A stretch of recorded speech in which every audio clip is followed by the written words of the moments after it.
Aprobado na ang 35 pesos na dagdag sa arawang sahod ng mga manggagawa sa Metro Manila. Pero ang ilang labor group na insulto sa barya-baryang aumento. Nasa frontline ng balitang yan, si Marian Enriquez. Sa hinaba-haba ng diskusyon sa aumento sa sahod, nagdesisyon ang Regional Tripartite Wages and Productivity Board ng National Capital Region. Nadagdagan ng 35 pesos ang arawang sahod ng mga manggagawa sa Metro Manila. Kaya mula sa kasalukuyang 610 pesos, magiging 645 pesos na ang daily minimum wage sa mga nasa non-agriculture sector, habang magiging 608 pesos naman ang nasa agriculture, service o retail at manufacturing sector. Ipatutupad ang aumento simula sa July 17. Ayon kay Labor Leader Leo de Guzman, insulto, hindi aumento ang 35 pesos na dagdag sahod. Yan din ang tingin ng grupong Makabayan.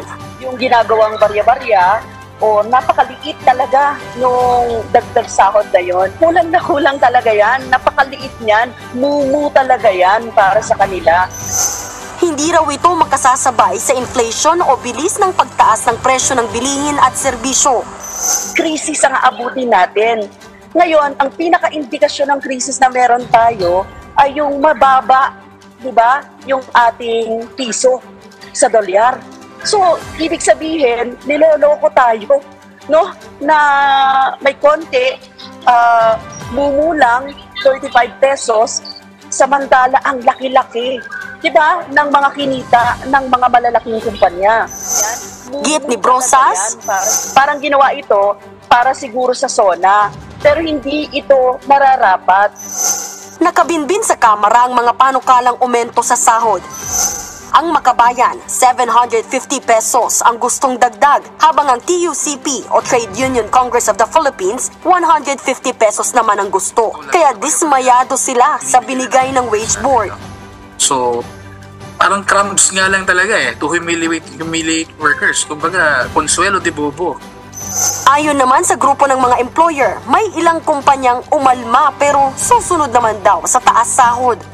Talagang pinakapasakit dyan doon sa micro na yung 40 pesos na huling increase, binubuno pa nila.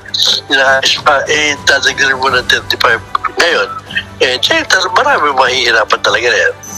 Matatanda ang noong Labor Day, ipinag-utos ni Pangulong Bongbong Marcos sa Regional Tripartite Wages and Productivity Board na magsagawa ng review para sa minimum wage rate sa bawat rehiyon. Kaya ganun na lang ang pagkadismaya ng grupong TUCP sa ibinigay na kakarampot na aumento sa sahod. Hulyo pa noong nakaraang taon nang magbigay ng 40 pesos na aumento sa sahod para sa mga manggagawa.